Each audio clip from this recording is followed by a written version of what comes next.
મિત્રો, અમદાવાદના સાબરમતી કાંઠે રહેતું સૌભીમાની દરબાર કુટુંબ.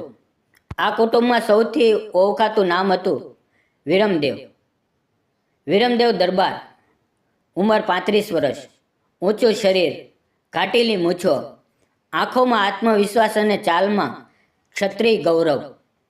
વિરમદેવ માનતા હતા કે ડર એ મનની કમજોરી છે. આ ભગવાન પર વિશ્વાસ હોય ત્યાં અંધકાર કદી જીતતો નથી. તેમના આ સ્વભાવને કારણે જ ઘણા લોકો તેમને હઠીલા પણ કહેતા. એક દિવસ સવારે વિરમદેવને રાજસ્થાનના જેસલપુર ગામથી આમંત્રણ આવ્યું. તેમના જૂના મિત્ર ભાનુસિંહના દીકરાના લગ્ન હતા. આ વર્ષો જૂની મિત્રતા હતી એટલે જવાનું નક્કી કર્યું.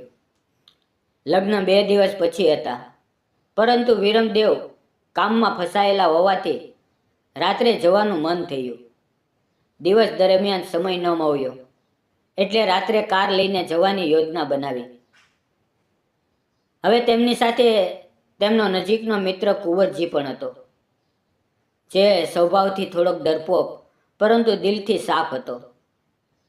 સાંજ પડતા જ વિરમદેવે કાર તૈયાર કરાવી. ઘરના આંગણે દીવો પ્રગટાવ્યો. માતાએ કપા પર કુમકુમનું તિલક કર્યું.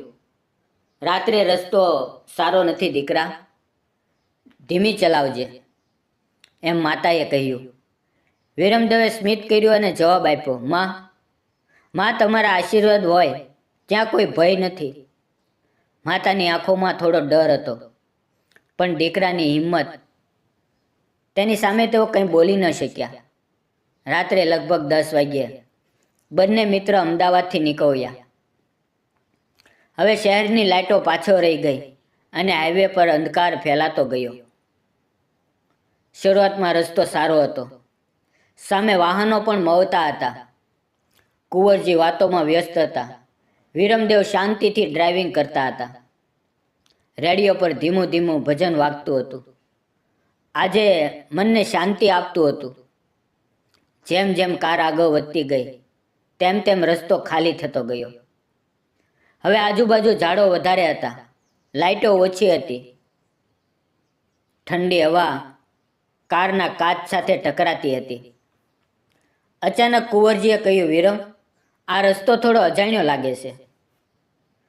વિરમદેવે હસીને કહ્યું, આ રસ્તો અજાણ્યો હોય એટલે ડરવાનું? આ રાજસ્થાનનો રસ્તો આવો જ હોય. થોડા સમય પછી મોબાઈલનું નેટવર્ક ધીમે ધીમે બંધ થવા લાગ્યું. કુંવરજીએ ફરી કહ્યું, અરે નેટવર્ક નથી આવતું. વિરમદેવે જવાબ આપ્યો, રાત્રે આવું જ થતું હોય છે. પરંતુ વાતાવરણમાં કંઈક બદલાવ આવ્યો હતો. આસપાસ અચાનક અવાસ્તવિક શાંતિ છવાઈ ગઈ. ન તો કોઈ વાહન, ન તો કોઈ માણસ, ફક્ત કારની લાઇટ અને આગળ ફેલાયેલો અંધકાર. એક વળાંક આવતા જ રસ્તો થોડો સંકુચિત થયો. ઝાડો નજીક આવી ગયા હોય એમ લાગ્યું. કુંવરજીના મનમાં અજીબ વિચાર આવવા લાગ્યા. તેણે ધીમા અવાજે કહ્યું, વિરમ, તે ક્યારે રસ્તામાં અજીબ ઘટનાઓ વિશે સાંભળ્યું છે? વિરમદેવે જવાબ આપ્યો, ફરી તું ભૂત પ્રેતની વાત લાવ્યો? એ બધો મનનો વહેમ છે. પણ કુંવરજી શાંત ન થયા. ગામમાં વૃદ્ધો કહેતા કે રાત્રે એકલી સ્ત્રી રસ્તા પર દેખાય છે. વાક્ય અધૂરું રહી ગયું. અચાનક કારની આગળ લાઇટમાં કંઈક હલનચલન દેખાયું. વિરમદેવે બ્રેક દબાવી. બંનેના શ્વાસ અટકી ગયા. રસ્તાની બાજુએ એક જૂના વડ વૃક્ષ પાસે કોઈ ઊભું હતું. નજીક જતાં સમજાયું કે એ એક સ્ત્રી હતી. સફેદ કપડાં, ખુલ્લા વાળ, માથું થોડું ઝુકાવેલું. રાત્રે આટલા સુનસાન રસ્તા પર એકલી સ્ત્રી? આ દ્રશ્ય સામાન્ય નહોતું. કુંવરજીના શરીરમાં કંપન શરૂ થયું. વિરમ, આગળ ચલાવ, રોકીશ નહીં, તેણે કાપતા અવાજે કહ્યું. વિરમદેવ થોડા ક્ષણ માટે વિચારમાં પડ્યા. તેના ક્ષત્રિય સંસ્કારમાં કોઈને મદદ ન કરવી પાપ માનવામાં આવતું. તેણે કાર ધીમે કરી. સ્ત્રીએ હાથ ઊંચો કર્યો. અવાજ બહુ ધીમો હતો પણ સ્પષ્ટ હતો, મને મદદ કરો. કુંવરજીએ રાડ પાડી, નહીં વિરમ, આ યોગ્ય નથી. પરંતુ વિરમદેવ રોકાઈ ગયો. તેણે કાચ નીચે કર્યું અને પૂછ્યું, શું થયું? એ સ્ત્રીએ ચહેરો ઊંચો ન કર્યો. તેણે કહ્યું, મને આગળના ગામ સુધી છોડશો? તેનો અવાજ ઠંડો હતો, જાણે હવામાંથી આવતો હોય. વિરમદેવના મનમાં અજીબ લાગણી જાગી, પણ તેણે તેને દબાવી દીધી. હા, બેસી જાઓ, તેણે કહ્યું. સ્ત્રી ધીમે ધીમે કાર તરફ આવી. કારનો દરવાજો ખોલ્યો. બેસતાની સાથે જ કારની અંદર અચાનક ઠંડી વધી ગઈ. કુંવરજીએ પાછળ ફરીને જોયું, પણ અંધારામાં તે સ્ત્રીનો ચહેરો સ્પષ્ટ દેખાયો નહીં. કાર ફરી આગળ વધવા લાગી. થોડી ક્ષણો સુધી કોઈ બોલ્યું નહીં, ફક્ત કારનો અવાજ અને દિલની ધડકન. કુંવરજીને લાગ્યું કે ક્યાંક ખોટું છે. તેણે અરીસામાં જોયું. અરીસામાં સ્ત્રીનું પ્રતિબિંબ અસ્પષ્ટ હતું, જાણે પૂરું દેખાતું ન હોય. તેમના હાથ પસીનાથી ભીંજાઈ ગયા. સ્ત્રી અચાનક વિરમદેવને પૂછ્યું, તમે દરબાર છો ને? વિરમદેવ ચોંકી ગયા. તમને કેમ ખબર?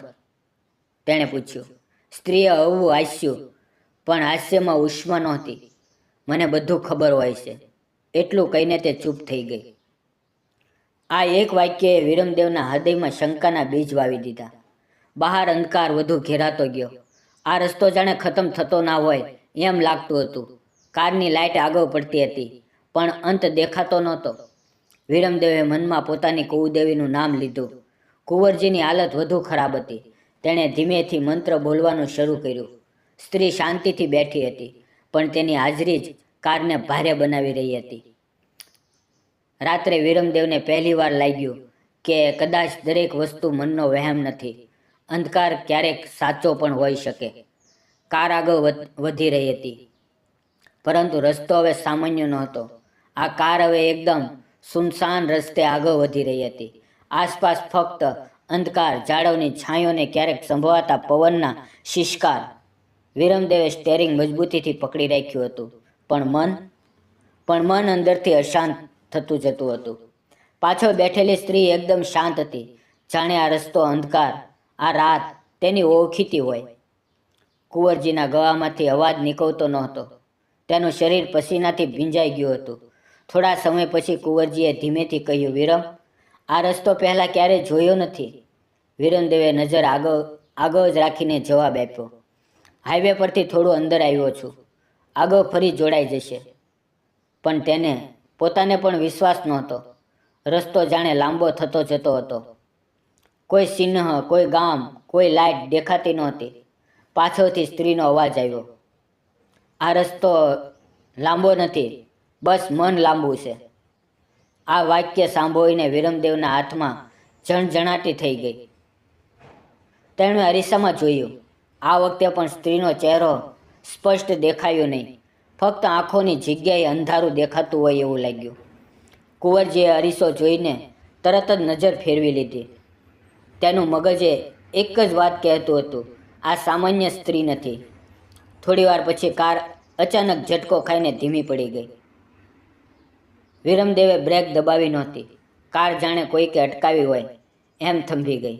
આ શું થયું? કુંવરજીએ કાપતા અવાજે પૂછ્યું. વિરમદેવ બહાર ઉતર્યા. બહાર હવા અસામાન્ય રીતે ઠંડી હતી. અત્યારે કારનું બોનેટ ખોલ્યું, પણ અંદર કંઈ ખરાબ દેખાતું નહોતું.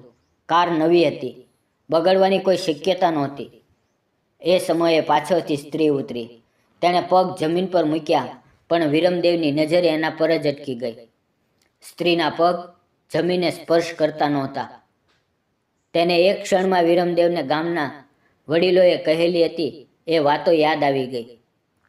રાત્રે જો કોઈ સ્ત્રી રસ્તામાં મદદ માંગે અને તેના પગ જમીનને ન સ્પર્શે, એ વિચાર અધૂરો રહી ગયો, કારણ કે શરીરમાં ભયની લહેર દોડી ગઈ. કુંવરજી પણ બહાર આવ્યો. તેણે પણ એ દ્રશ્ય જોયું. તેના મોઢામાંથી ફક્ત એટલું જ નીકળ્યું, હે માતાજી, અને તે લગભગ બેસી પડ્યો. સ્ત્રીએ ધીમેથી હસીને કહ્યું, હવે ઓળખ્યા? તેનો અવાજ હવે નરમ નહોતો. તેમાં એક અજીબ કર્કશતા હતી. વિરમદેવે હિંમત ભેગી કરી. તમે કોણ છો? તેણે સીધો પ્રશ્ન કર્યો. સ્ત્રીનું હાસ્ય આકાશમાં ગુંજી ઉઠ્યું. હું કોણ છું? એ જાણવું જરૂરી નથી, પણ તમે કોણ છો એ મને સારી રીતે ખબર છે. અંતે વીરમદેવની નજીક આવી. તેની આંખો હવે લાલસોહ થઈ ગઈ હતી. હવામાં દુર્ગંધ ફેલાઈ ગઈ. વીરમદેવ પાછો હટ્યા, પણ અંદરથી ક્ષત્રિય લોહી જાગી ઉઠ્યું. તમે મને ડરાવી નહીં શકો, તેણે કહ્યું. સ્ત્રીનો ચહેરો વાંકો થયો. ડર? આ ડર તો ત્યારે લાગે જ્યારે જીવવા કંઈક બાકી હોય, તેણે કહ્યું. કુંવરજી હવે પ્રાર્થના કરવા લાગ્યો. તેની આંખોમાંથી આંસુ વહેતા હતા. અચાનક આસપાસનું વાતાવરણ બદલાઈ ગયું. આ રસ્તો ગાયબ થતો ગયો. જ્યાં કાર ઊભી હતી ત્યાં હવે ફક્ત કાળો અંધકાર અને ઝાડોના ભયંકર આકારો હતા. પવન જોરથી ફૂંકાવા લાગ્યો. આ સ્ત્રી હવે સંપૂર્ણ બદલાઈ ચૂકી હતી. તેના વાળ હવામાં ઉડતા હતા, દાંત બહાર દેખાતા હતા. એ હવે માનવ જેવી લાગતી જ નહોતી. હું આ રસ્તાની રાણી છું, તેણે ગર્જના કરી. વર્ષો પહેલાં અહીંયા મારા પર અન્યાય થયો. મને જીવતી સળગાવવામાં આવી. ત્યારથી જે પણ અહીંયા રાત્રે નીકળે તે મારો શિકાર. કુંવરજી સીચ પાડી ઉઠ્યો. વીરમદેવનું હૃદય પણ જોર જોરથી ધબકતું હતું, પણ તેણે પોતાને સંભાળી લીધો. જો તારે બદલો લેવો હોય તો મારી સાથે લે, વીરમદેવે કહ્યું. આ મારા મિત્રને છોડ. શબ્દોમાં દયા હતી, પણ ડર નહોતો. સુડેલ થોડી ક્ષણ માટે અટકી. તારા જેવા ઘણા આવ્યા, પણ બધા તૂટી ગયા, તેણે કહ્યું. વીરમદેવે ગળામાં પહેરેલી માળાને પકડી. તે માળા તેની માતાએ આપી હતી. તેણે આંખ બંધ કરી, મનમાં પોતાની કુળદેવીનું નામ લીધું. કુંવરજી પણ એ જ કરવા લાગ્યો.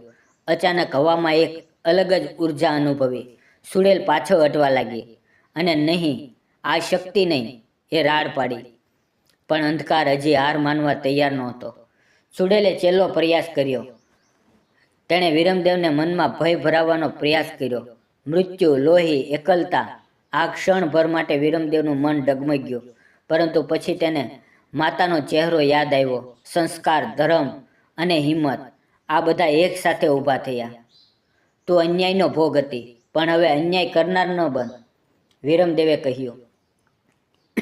આ શબ્દો સાંભળીને ચુડેલ થરથર કાપી. આસપાસનો અંધકાર હળવો થવા લાગ્યો. આ પવન ધીમો પડ્યો. એક તેજ પ્રકાશ ઝળહળ્યો. ચુડેલ શીશ પાડી અને પાછળ ખસતી ગઈ. હું ફરી આવીશ, એ છેલ્લા શબ્દો હતા. પછી અચાનક બધું શાંત થઈ ગયું. વીરમદેવ અને કુંવરજી જમીન પર બેસી ગયા. કાર ફરી સામાન્ય રીતે ઊભી હતી. રસ્તો પાછો દેખાવા લાગ્યો, જાણે કંઈ બન્યું જ ન હોય. બંનેના શરીર કાંપતા હતા, પણ તેઓ જીવતા હતા. વીરમદેવે કાર ચાલુ કરી. આ વખતે તે તરત ચાલુ થઈ ગઈ. બંને કંઈ બોલ્યા નહીં, ફક્ત એક જ વિચાર હતો. આ રાત જીવનભર ભૂલાય એવી નથી. કાર હવે સતત આગળ વધી રહી હતી. પાછળ કોઈ અવાજ નહોતો, કોઈ છાયા નહોતી. રસ્તો ફરી સામાન્ય લાગતો હતો, જાણે થોડીવાર પહેલાં જે કંઈ બન્યું તે કોઈ સ્વપ્ન જેવું હોય. વીરમદેવ સ્ટેરિંગ પકડીને બેઠો હતો, પરંતુ હાથ હજી પણ થોડા કંપી રહ્યા હતા. કુંવરજી આંખ બંધ કરીને બેઠો હતો, જાણે આંખ ખોલશે તો ફરી એ ભય સામે દેખાય. થોડા સમય પછી કુંવરજીએ ધીમી આંખ ખોલી. વીરમ, આપણે જીવતા છીએ, તેનો અવાજ ભયથી ભરેલો હતો. વીરમદેવે માથું હલાવ્યું. હા, માતાજીની કૃપા હતી. બંને થોડી ક્ષણ સુધી કંઈ બોલ્યા નહીં. મનમાં ચાલતી ઉથલપાથલને શબ્દોમાં બાંધી શકાય એવી નહોતી. થોડું આગળ જતાં એક નાનકડું મંદિર દેખાયું. રસ્તાની બાજુએ એક જૂનું દેવી સ્થાન. વીરમદેવે કાર ત્યાં રોકી. થોડીવાર અહીંયા બેસીએ, તેણે કહ્યું. બંને નીચે ઉતર્યા. આ મંદિર પાસે દીવો પ્રગટતો હતો, જાણે કોઈ રાહ જોઈતું હોય. વીરમદેવે માથું ઝુકાવ્યું. આંખોમાં આંસુ આવી ગયા. આંસુ ડરના નહોતા, કૃતજ્ઞના હતા. કુંવરજી પણ હાથ જોડીને ઊભો રહ્યો.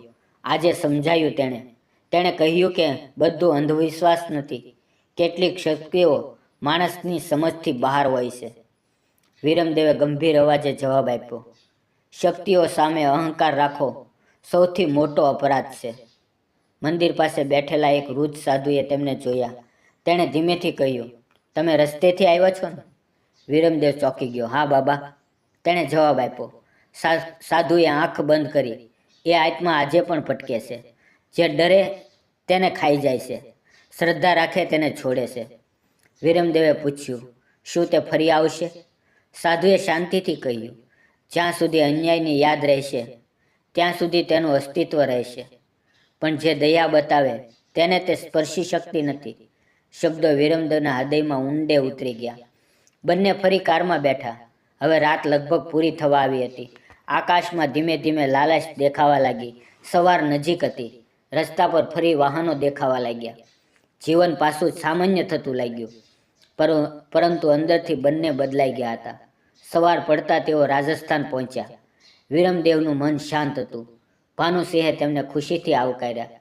સ્ટોરીમાં દર્શાવેલા મિત્રો તમામ પાત્રો, સ્થળો અને ઘટનાઓ સંપૂર્ણપણે કાલ્પનિક છે. તેનો કોઈ જીવિત અથવા મૃત વ્યક્તિ કે સમુદાય કે સ્થાન સાથે કોઈ સીધો સંબંધ નથી. આ કોઈની ધાર્મિક, સામાજિક કે વ્યક્તિગત લાગણી દુખાવવાનો અમારો કોઈ હેતુ નથી. આ સ્ટોરીનો હેતુ માત્ર મનોરંજન સાથે એક સકારાત્મક સંદેશ આપવાનો છે. આવી જ વધુ રસપ્રદ સ્ટોરીઓ માટે જોડાયેલા રહો. ફરી મળશું એક નવી સ્ટોરી સાથે. આભાર. જય હિન્દ, જય ભારત. આ વિડીયોને હાઈપ કરવાનું ભૂલશો નહીં. ફરી મળશું આવતીકાલે એક નવી વાર્તામાં. ત્યાં સુધી આવજો. ધન્યવાદ મિત્રો.